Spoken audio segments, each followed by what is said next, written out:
Olá, meu amigo, minha amiga, está começando o nosso estudo da Bíblia. Utilizamos este guia Hebreus, mensagem para os últimos dias.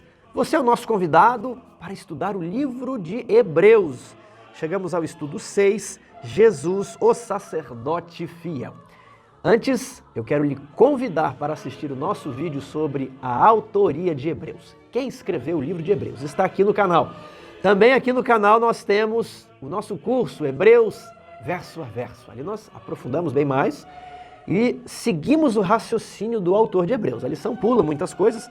Você vai ver que aqui começamos em Hebreus 5, aí vamos para Hebreus 7, mas lá nós vamos seguir verso a verso na sequência do autor do livro. E também, falando em livro, você tem aqui Movendo o Braço do Altíssimo. É um manual de oração para que você saiba como orar segundo a vontade de Deus. É um livro capa dura, ele é muito bonito, ele possui ilustrações. Eu sempre mostro, olha aqui, Davi orando diante da arca. Então, você vai ter muita informação aqui, ali no site da editora luzdomundo.com.br. E aqui nós temos a nossa lição de domingo, né? O título do estudo da semana é Jesus, o sacerdote fiel, e a lição de domingo vai falar de Hebreus capítulo 5, o que um sacerdote faz. Lembre-se de que os primeiros 4 capítulos de Hebreus formam um bloco. Depois que ele apresenta quem é Jesus e onde ele está, ele apresenta mais ou menos onde ele está, né? Ele vai descrever a função de sumo sacerdote. Nós exploramos bastante isso ali no nosso curso. É gratuito, viu? Está aqui no canal, vai em playlist e você encontrará Hebreus verso a verso. Mas aqui em Hebreus capítulo 5, ele vai explicar o que é um sumo sacerdote a partir do ritual do santuário terrestre. Verso 1. Porque todo sumo sacerdote, sendo tomado dentre os homens, é constituído nas coisas concernentes a Deus, a favor dos homens, para oferecer assim dons como sacrifícios pelos pecados. Então todo sumo sacerdote precisa ser humano, precisa ser da família de Adão. E ele é tomado entre os homens para oferecer dons e sacrifícios. Dons são ofertas sem sangue, ofertas de libação, líquido, bebidas e cereais, que eram comidas, bolos, né, de flor de farinha. E o sacrifício seria animais mortos. Então o sacerdote, ele é escolhido por Deus para atuar em favor dos homens perante Deus. É diferente de profeta. Profeta também é escolhido por Deus, mas ele vai atuar a favor de Deus perante os homens, é o inverso, porque o profeta recebe uma mensagem divina para comunicar ao povo, e o sacerdote ele recebe uma oferta do povo para oferecer a Deus. Verso 4, ninguém, pois, toma esta honra para si, senão quando chamado por Deus, como aconteceu com Arão. Então é importante você destacar no seu estudo que para ser sacerdote era preciso ser escolhido por Deus, era preciso ser da tribo de Levi, da família de Arão e precisava ser homem, e era um cargo hereditário.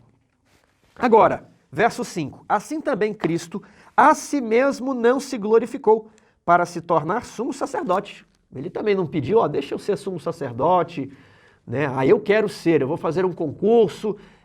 Não, ele não se glorifica a si próprio, ele é escolhido por Deus, assim como Arão também foi escolhido. Aí é citado aqui alguns salmos, tu és meu filho, eu hoje te gerei, como em outro lugar também disse, tu és sacerdote para sempre, segundo a ordem de Melquisedeque. Então, lá no nosso curso nós vamos explicar um pouco mais o que é essa ideia de geração. E por que ele fica utilizando esses salmos? Ele está utilizando a Bíblia hebraica, porque ele está escrevendo a pessoas que estavam familiarizadas com os rituais do santuário. E ele não podia citar o Novo Testamento, ele usa a própria Bíblia hebraica para dizer, olha, apesar dos judeus terem rejeitado Jesus, a própria Bíblia hebraica fundamenta essa ideia de que Jesus é rei, de que ele é sacerdote, de que Jesus é o Messias. Então, ele aqui foi gerado por Deus, ele passa a ser filho numa nova acepção, porque agora ele é o Deus encarnado. Antes ele era só o Filho de Deus, agora ele é o Filho de Deus encarnado na raça humana. Ele é totalmente homem, totalmente Deus, e ele é sacerdote para sempre, segundo a ordem de Melquisedeque. Daqui a pouquinho vamos ver o que significa isso. Aí ele vai concluir esse pedacinho assim. Ele, Jesus, nos dias de sua carne, tendo oferecido com forte clamor e lágrimas, orações e súplicas a quem o podia livrar da morte. Vimos que isso aqui é a experiência de Jesus durante toda a sua vida, mas principalmente no Getsêmani. E tendo sido ouvido por causa da sua piedade, aprendeu a obediência pelas coisas que sofreu. Até o Filho de Deus teve de aprender a obediência. E não implica, ao você dizer isso, que ele era um pecador antes. Não, ele aprendeu a obediência sem nunca falhar. Ele era como uma tela em branco, desde criancinha. Olha, a lei de Deus diz que é para guardar o sábado. Ele ia lá e guardava o sábado. A lei de Deus diz que é para ajudar o nosso irmão. Ele ia lá e ajudava o nosso irmão. A lei de Deus diz que é para honrar os pais. E ele foi aprendendo. Ele ouvia a lei de Deus e ia aprendendo como uma criancinha. O sacerdote, ele foi uma criancinha. José e Maria pegaram ele no colo, trocavam a fralda dele. Ele foi crescendo, como uma criança de 5, 8, 9, 10. E aos 12 anos, ele estava muito bem preparado. E ele deu uma grande aula lá no templo em Jerusalém. E os escribas e fariseus se admiravam daquela criança. Toda criança pode ter os mesmos conhecimentos que Jesus. Tudo bem? Então ele foi aprendendo isso como qualquer criança pode também aprender. Ele aprendeu a obediência pelas coisas que sofreu e tendo sido aperfeiçoado. Ora, ele sempre teve uma obediência perfeita e a sua história como ser humano o aperfeiçoa para que ele possa ser agora sumo sacerdote. Porque o sumo sacerdote é tomado dentre os homens, não é dentre os anjos, não é dentre as pessoas da divindade. Tem que ser humano. E tendo sido aperfeiçoado, tornou-se autor da salvação eterna para todos os que lhe obedecem. Então, para você receber a salvação, não precisa fazer nada, receba de graça.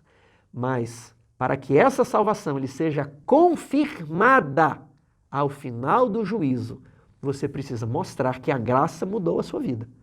Você precisa mostrar que você está em Cristo e é uma nova criatura. Se você recebeu a salvação e não é nova criatura, você não receberá a salvação eterna. Essa salvação eterna, ela é o final do processo. Vimos lá no nosso curso que ela é diferente da salvação provisória do início do processo. Tudo bem?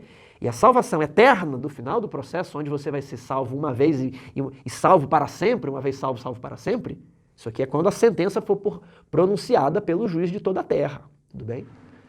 Então, essa salvação aqui, eterna, é para os que obedecem. Não é para os que desobedecem. Muito importante você ler a Bíblia fazendo os contrastes. Então, se você desobedece, essa salvação aqui não é para você e nem para mim. Precisamos, como diz aqui o capítulo 6, né, verso 1. Por isso, pondo de parte os princípios elementares da doutrina de Cristo, deixemos-nos levar para o que é perfeito. Então, deixe que Deus santifique a sua vida. Deixe que Deus transforme o seu caráter. Aqueles que não deixam Deus transformar o caráter, eles não receberão a salvação eterna. Receberão a salvação provisória e no final, no juízo, a salvação provisória lhes será retirada. É isso que a Bíblia diz. A salvação eterna é para os que obedecem. Os que desobedecem, aí não é para eles, tudo bem? Então, que nós possamos aperfeiçoar a nossa santidade em temor, e diz a Escritura, em tremor, viu? Tem um pouquinho de medo nisso aí, né? Reverência, muita reverência, uma atitude muito sóbria perante Deus, porque isso é sério. Então, tendo sido nomeado por Deus, por isso que ele foi nomeado sumo sacerdote, segundo a ordem de Melquisedeque. Ele retoma o tema. Não é segundo a ordem de Arão. Ele é sacerdote, mas as escrituras do Antigo Testamento dizem que havia várias ordens de sacerdote. Se Jesus estivesse na terra, ele não poderia ser sacerdote. Ele não era da tribo de Levi, era da tribo de Judá. Ele não era da tribo de Arão. Não poderia ser sumo sacerdote. Como é que os cristãos estão dizendo que ele é sumo sacerdote? Ora, ele é sumo sacerdote segundo uma outra ordem de sacerdote. Lembra lá do Melquisedeque? Então, é daquela ordem. Lá no nosso curso nós vemos que no verso 11 aqui do capítulo 5 vai ter um puxão de orelha. Capítulo 6 tem esse puxão de orelha. E aí no final do 6 ele vai retomar o assunto, 6:20. Aonde Jesus, como precursor, entrou por nós, tendo se tornado sumo sacerdote para sempre, segundo a ordem de Melquisedeque. Então, capítulo 5, verso 10, ele vai retomar esse assunto lá no 6, verso 20. O que está no meio ali é uma exortação, é uma advertência, é uma orientação. Então, nós vencemos a parte de domingo e pulamos para a parte de segunda-feira, segundo a ordem de Melquisedeque. Jesus é sumo sacerdote. E a comparação aqui é que ele não é um sacerdote segundo a ordem de Arão, é segundo a ordem de Melquisedeque. Mas toda comparação é imperfeita. Que no capítulo 7, verso 1 diz: porque este Melquisedeque, rei de Salém, sacerdote do Deus Altíssimo, que saiu ao encontro de Abraão quando voltava da matança dos reis, e o abençoou. E esse Melquisedeque, né, Abraão lhe entregou o dízimo de tudo. E aí, ele vai pegar essa figura do Melquisedeque que aparece lá em Gênesis 14 e vai falar: vocês se lembram daquele Melquisedeque? Ele era sacerdote, não era sacerdote, recebeu o dízimo de Abraão. Ele também era rei. Ele era rei de uma cidade lá chamada Salém, né? Rei de Salém. Pois é desse sujeito aí que Jesus é comparado como sacerdote. Ele é sacerdote parecido com Melquisedeque. Toda comparação é imperfeita. Mas é o recurso que o autor de Hebreus vai utilizar. Verso 3. Sem pai, sem mãe, sem genealogia, que não teve princípio de dias nem fim de existência. Então, Melquisedeque, ele não tem informações sobre ele na Bíblia. Você sabe quem era a mãe de Melquisedeque? Não, você não sabe. Você sabe quem era o pai? Você sabe quando ele morreu? Você sabe quando que ele nasceu? Quanto tempo ele viveu? Você não sabe. Então, como nós não sabemos, o autor de Hebreus vai pegar essa história para aplicar esses conceitos a Jesus. Você sabe quem é a pai e mãe de Jesus? Não, ele é eterno, não tem, né? Sem início de dias, sem princípio de dias, nem fim de existência. Por isso ele é semelhante a Melquisedeque, porque nós não temos essas informações sobre Melquisedeque e não as temos também acerca de Jesus, o Filho de Deus. Melquisedeque não era Jesus. Alguns dizem que aquele Melquisedeque era Jesus pré-encarnado, mas não. O Melquisedeque, ele teve pai, ele teve mãe. Nós que não sabemos. Ele nasceu, ele morreu, mas isso não foi revelado na Bíblia. E o Melquisedeque era humano, tudo bem? O sumo sacerdote é tomado dentre os homens. Alguns pensavam que Melquisedeque fosse o Espírito Santo, mas nada disso é verdade, tudo bem? Então, olha, sem pai, sem mãe, sem genealogia, que não teve princípio de dias nem fim de existência, entretanto, feito semelhante ao Filho de Deus, né? Permanece sacerdote perpetuamente. Ó, o parêntese aí que abriu, ó, para o qual Abraão separou o dízimo de tudo, né? Então, esse Melquisedeque, ele permanece sacerdote para sempre. Ah, é? Por quê? Você sabe quando ele morreu? Não, você não sabe. Então, né, a gente tem a ideia de que ele nunca morreu, né? Temos essa impressão. Então, Jesus é desse estilo. Porque o Melquisedeque, ele era, além de sacerdote, era rei. E Jesus, por ser dessa mesma ordem, né, desse mesmo tipo de sacerdócio, ele é rei e sacerdote. Essa que é a ideia aqui de segunda-feira. Então, resumindo, Tiago, o que quer dizer que Jesus é sacerdote segundo a ordem de Melquisedeque? É que Jesus é rei e é sacerdote. Igual lá no Antigo Testamento, havia um sacerdote que era rei e sacerdote. Tudo bem? Agora vamos, terça-feira, sacerdote eficiente. Hebreus 7:11. Portanto, se a perfeição fosse possível por meio do sacerdócio levítico, pois foi com base nele que o povo recebeu a lei, que necessidade haveria ainda de que se levantasse outro sacerdote, segundo a ordem de Melquisedeque, e não segundo a ordem de Arão? Ora, se a antiga aliança resolvesse o problema, se a antiga aliança perdoasse os pecados e regenerasse o coração, então era para ficar com ela mesma, ok? Não precisava de uma nova. Você está entendendo? Esse aqui é um dos maiores argumentos para dizer que era necessária uma outra aliança. É aquela aliança do Sinai, de Êxodo 24, aquela que foi escrita no livro, que foi ali assinada com o sangue de um animal. Aquela aliança, ela não aperfeiçoava as pessoas. Ela não removia os pecados. Isso é que é importante. Tiago, eu quero estudar mais sobre as alianças. Nós temos um curso aqui no canal gratuito, chamado assim, Teologia das Alianças, parte 1, Teologia das Alianças, parte 2. Depois, Ellen White e as Alianças. E tem o que eu vou gravar ainda aqui, é uma continuação desse Ellen White e as Alianças, né? O que ela escreveu em outros livros, que não Patriarcas e Profetas. Passe lá, dê uma olhada, estude. Os vídeos são longos, mas são estudos aprofundados, muito importantes para você compreender o Novo Testamento. Tudo bem? Então, se a antiga aliança ela pudesse perdoar e aperfeiçoar o pecador, teríamos ficado com ela mesma. Ela não teria sido substituída. A lei de Moisés não teria sido substituída pela lei de Cristo. A primeira aliança não teria sido substituída pela segunda. Agora, vamos aqui para Hebreus 7. Ó, Hebreus 7 vai começar uma série de comparações. Hebreus 7 vai comparar Arão e Jesus, sacerdócio araônico e o sacerdócio de Melquisedeque. Hebreus 8 vai comparar a primeira aliança e a segunda. Hebreus 9 vai comparar o santuário terrestre e o santuário celestial. Há uma progressão lógica de raciocínio. Quando chegar no capítulo 10, vai dizer assim, remove o primeiro sistema e estabelece o segundo sistema, onde Jesus é o sacerdote lá no santuário celestial, mediante a nova e superior aliança. Então tenha isso em mente. Capítulo 7. O capítulo 7 nós vamos ler lá no nosso curso. Agora o livro de Hebreus fica ainda mais interessante. Olha lá a pergunta. Por que houve necessidade de mudar a lei? Verso 12. Porque quando se muda o sacerdócio, necessariamente há também mudança de lei. Havia uma lei, a lei da antiga aliança, que era aplicada no santuário terrestre, e o sacerdote era Arão. Agora o sacerdote é Jesus. Lá no santuário celestial, não pode ser a mesma aliança, muda-se a aliança. Verso 13. Porque aquele de quem são ditas estas coisas pertence a outra tribo, da qual ninguém nunca prestou serviço ao altar. Pois é evidente que o nosso Senhor procedeu de Judá, tribo a qual Moisés nunca atribuiu sacerdotes. Já comentamos. E isto é ainda muito mais evidente quando, à semelhança de Melquisedeque, se levanta outro sacerdote. Como? Escolhido por Deus e, ao mesmo tempo que é sacerdote, é rei. Constituído não conforme a lei do mandamento carnal, não conforme a lei de Moisés, mas segundo o poder de vida indissolúvel, o próprio Deus que o constituiu. Porquanto se testifica, tu és sacerdote para sempre, segundo a ordem de Melquisedeque. Verso 18. Portanto, por um lado se revoga a anterior ordenança. Por quê?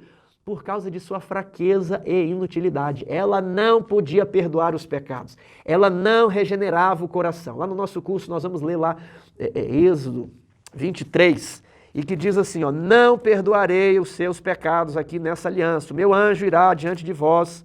Né? Deixa eu ver se eu encontro aqui. Êxodo 23, 20. Eis que envio um anjo diante de ti, para que te guarde pelo caminho e te leve ao lugar que tenho preparado. Guarda-te diante dele, ouve a sua voz e não te rebeles contra ele, porque não perdoará a vossa transgressão. Não perdoará, está aqui, está escrito. Acho que lá em Josué esse verso é repetido novamente, tudo bem? Então, o sacerdócio araônico, ele era pedagógico, ele ensinava, mas para as pessoas serem salvas, unicamente através da aliança da graça, que já vigorava desde os dias de Adão, foi renovada com Noé, com Abraão, com Davi, né? Foi renovada inclusive com o povo de Israel em Êxodo 19, tudo está lá no nosso curso. Mas não perdoava o pecado, essa antiga aliança, e nem aperfeiçoava a pessoa, ela não regenerava o coração. Como é que uma pessoa que não tem o coração regenerado vai largar o alcoolismo, vai largar o adultério, vai largar suas paixões e concupiscências? Não vai. Esse sistema aqui não resolve, ele só condena, ele só mostra, você é pecador, será condenado. Você não atingiu aqui as condições da lei, que é obedece e vive. Você desobedecer, você tem que morrer. Agora, a nova aliança vem com promessas superiores. Ela vai fazer o que a antiga aliança não fez. Ela vai aperfeiçoar o cidadão. Olha aqui, verso 18. Portanto, por um lado se revoga a anterior ordenança por causa de sua fraqueza e inutilidade. 19. Pois a lei, qual lei? A lei de Moisés, tudo bem? A antiga aliança, ou a lei do sacerdócio. Podemos ver aqui no capítulo 7 um contexto mais específico sobre o sacerdote. Mas o capítulo 8 e o 9, ele vai ampliar para todo o sistema. Né? Pois a lei nunca aperfeiçoou coisa alguma. E por outro lado se introduz esperança superior pela qual chegamos a Deus. Na nova aliança, as condições continuam as mesmas. Obedece e vive, desobedece e morre. Porém, são acrescentadas promessas de perdão dos pecados e regeneração do coração, para que a pessoa possa obedecer à lei, tudo bem? Essa é a diferença básica entre as duas alianças e os dois sacerdócios. Então, o sacerdócio de Jesus, ele é eficiente. O de Arão era ineficaz para aperfeiçoar o pecador, não provia perdão de pecados nem regeneração do coração. Ele apenas mostrava, olha só, você é mau, você está culpado. Você precisa de ter um novo relacionamento com Cristo por meio da aliança eterna da graça.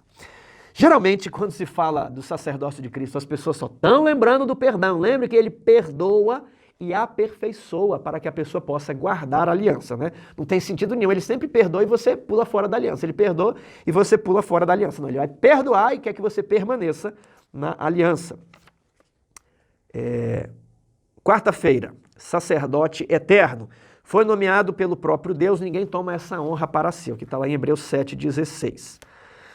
A intercessão de Jesus diante de Deus abrange todos os benefícios sob a nova aliança. Ela inclui muito mais que o perdão de pecados, implica colocar a lei no coração. Isso aqui é a regeneração. Lá na antiga aliança, a lei estava escrita na pedra. Agora a lei será escrita no seu coração, são princípios. Antes estava escrito, não adulterarás. Agora Jesus fala, todo que olhar para uma mulher com intenção impura adulterou. Ele eleva o padrão da lei. A nova aliança, ela é mais difícil, viu? A nova aliança ela é mais exigente. As promessas são maiores, mas o padrão de justiça é superior. E ali em Hebreus 8, nós vamos ver nas próximas lições, que a nova aliança ela não é conforme a aliança anterior. A aliança anterior, a lei estava escrita na pedra. Agora a nova aliança ela será diferente. Por quê? Porque perdoarei seus pecados e escreverei a lei no coração. Pergunta 5. O que Jesus se tornou em relação à nova aliança? Fiador, mediador e garantidor. O que ele era em relação à velha aliança? Ele não era o mediador da velha. Quem é o mediador da velha é Moisés. Então Jesus ele foi o único que obedeceu à velha aliança.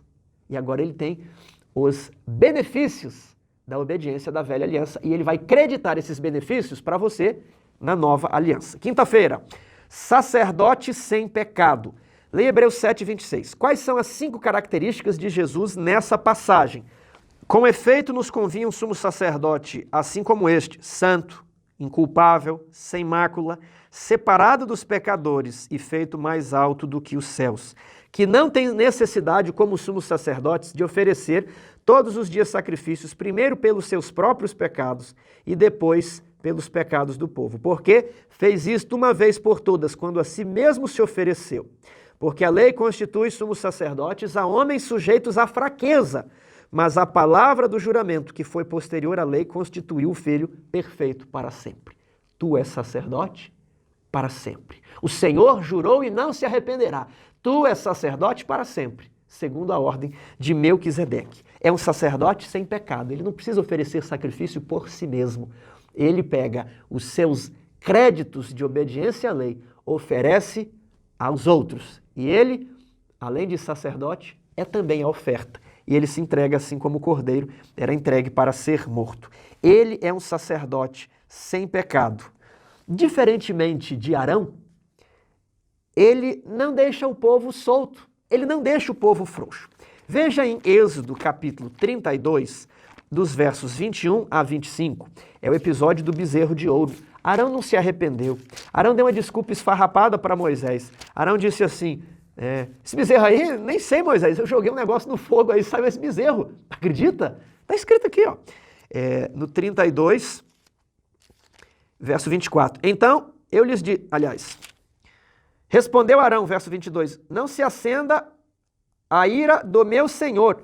Tu sabes que o povo é propenso ao mal.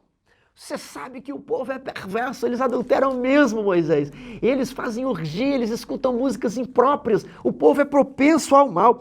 Verso 20, pegando o bezerro, você vai ler aqui, você vai ver onde está a desculpa de Arão aqui. Agora veja aqui no verso 25, que é o que eu queria destacar.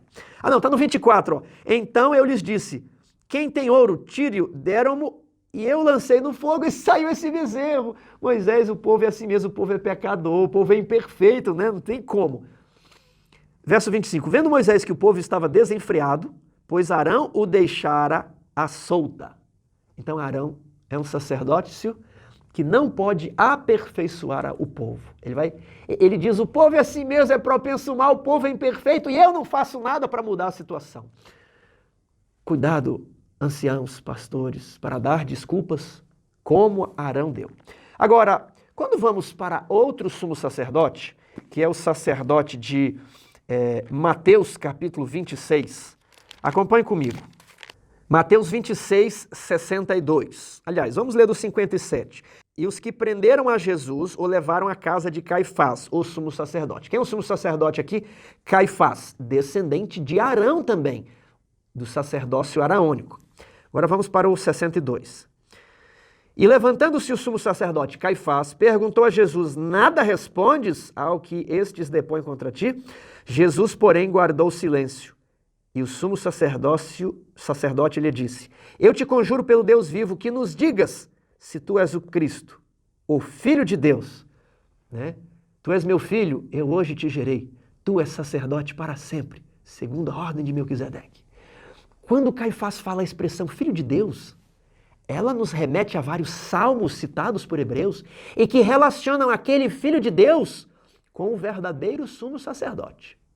Ali estava o sacerdote terrestre, descendente de Arão, Caifás, diante do futuro sumo sacerdote do santuário celestial, Jesus Cristo. Respondeu-lhe Jesus: tu o dizes. Entretanto, eu vos declaro que desde agora vereis o Filho do Homem assentado à direita do Todo-Poderoso, vindo sobre as nuvens do céu. Então o sumo sacerdote rasgou as suas vestes, dizendo: blasfemou! Que necessidade mais temos de testemunhas? Eis que ouvistes agora a blasfêmia. Que vos parece? Responderam eles: é réu de morte. Nós temos aqui o primeiro sumo sacerdote, Arão, que desculpava o povo é propenso ao mal. Arão deixou o povo à solta. Lemos ali em Êxodo 32. Agora temos o último sumo sacerdote, antes da morte de Jesus, chamado Caifás. Perante o que em poucos dias seria nomeado sumo sacerdote, segundo a ordem de Melquisedeque, lá no santuário celestial. Já estudamos isso nos primeiros capítulos de Hebreus. E ele ordena a morte, a crucifixão do Filho de Deus, mas a si mesmo prova-se incapacitado para o seu sacerdócio. Ele faz algo proibido para os sacerdotes. Ele rasga sua roupa que era sagrada, que representava a função. Ele condena o inocente a ser réu de morte, mas a si mesmo, proclamando-se justo, comete um grande pecado, tornando-se culpado. É por isso que o sacerdócio araônico de Arão, representado ali por Caifás, passa. Porque ao presenciar o sumo sacerdote Jesus, Caifás não o reconheceu como um exemplo. A lição termina com um texto lá de 1 Pedro, capítulo 2, verso 21. Jesus, ele é o nosso Salvador, Jesus, ele é o nosso sumo sacerdote, mas Jesus também é o nosso exemplo. 1 Pedro, capítulo 2, verso 21. Porquanto para isto mesmo fostes chamados, pois que também Cristo sofreu em vosso lugar, deixando-vos o exemplo. Deixando-vos o exemplo para quê? Para só se inspirar? Não. Para seguirdes os seus passos. Colocar o pezinho onde Jesus já pisou. Verso 22. O qual não cometeu pecado, nem dolo algum se achou em sua boca. Pois ele, quando ultrajado, não revidava com ultraje. Quando maltratado, não fazia ameaças, mas entregava-se àquele que julga retamente. Meu amigo, como que está o seu relacionamento? Você tem sido ameaçado, talvez ameaçado pelos seus credores, talvez ameaçado pelo seu proprietário do aluguel que você não está pagando, está atrasado, talvez ameaçado pelo seu pai, pela sua mãe, pelo seu esposo, pela sua esposa, e você está respondendo. Mas Jesus, embora ultrajado, nunca revidava com ultraje, nunca gritava, nunca perdia a paciência. Ele é o nosso exemplo em todas as coisas e a Escritura nos ordena seguir os seus passos. Ele é o nosso sumo sacerdote. Caifás não foi ultrajado, mas ele comete a verdadeira blasfêmia. Será que nós vamos escolher quem? Jesus ou Caifás? Qual é o sacerdote que você está imitando? Você está seguindo as pisadas de quem? Daquele que, embora ultrajado, não revidava com ultraje, mas entregava-se àquele que julga retamente. Não fazia ameaças, não perdia a paciência, não ficava indignado, chateado. Você está seguindo esse sumo sacerdote? Ou você vai seguir o sacerdote que foi rejeitado, Caifás, que tinha uma aparência de santidade, mas negava a sua eficácia? Siga o sacerdote Jesus, aquele que é capaz de aperfeiçoá-lo em santidade. Que Deus os abençoe.